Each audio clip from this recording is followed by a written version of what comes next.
Ramgarh cantonment की जमीन सिर्फ मिट्टी नहीं, इतिहास की परतों में बनी एक जीवित किताब है। इस किताब का सबसे खामोश लेकिन सबसे गहरा अध्याय है चाइना सेमेट्री। यह जगह बाहर से देखने पर शांत, वीरान और लगभग भूली हुई लगती है, लेकिन जैसे ही आप इसके भीतर कदम रखते हैं, हवा में एक अजीब सी भारीपन और इतिहास की गूंज महसूस होती है। ऐसा लगता है कि जैसे हर कब्र कुछ कहना चाहती है, लेकिन शब्द समय की धूल में खो चुके हैं।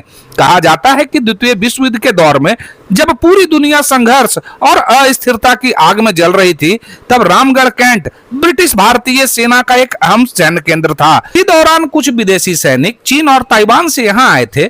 युद्ध की कठोर परिस्थितियों, बीमारी और उस अनिश्चित समय ने कई जिंदगियों को वहीं रोक लिया हमेशा के लिए, और फिर इस धरती ने उन्हें अपनी गोद में सहेज लिया। आज चाइना सेमेट्री में खड़ी पुरानी कब्रें सिर्फ पत्थर नहीं है, वे उन अनजान सैनिकों की आखिरी पहचान है जिन्होंने अपने घर, अपने देश और अपने सपनों से हजारों किलोमीटर दूर आखिरी सांस ली। कुछ कब्रों पर धुंधले अक्षर अब भी दिखाई देते हैं, जैसे समय ने उन्हें मिटाने की कोशिश की हो, लेकिन यादें अभी भी हार नहीं मानती। यह जगह सिर्फ इतिहास नहीं बताती, यह एहसास कराती है। यह एहसास कि युद्ध सिर्फ सीमाओं पर नहीं लड़ा जाता, उसका असर उन जिंदगियों तक पहुंचता है जो दूर दराज किसी अनजान जमीन पर हमेशा के लिए सो जाती हैं। एक एहसास कि इंसान चाहे किसी भी देश का हो, दर्द और मौत की भाषा एक ही होती है। आज जब हवा यहाँ से गुजरती है तो लगता है जैसे उन अनसुनी कहानियों को साथ ले जाती है। किसी माँ की याद, किसी घर का इंतजार, किसी अधूरी चिट्ठी की स्याही और किसी सैनिक की आखिरी सांस। सब कुछ यहाँ खामोश है,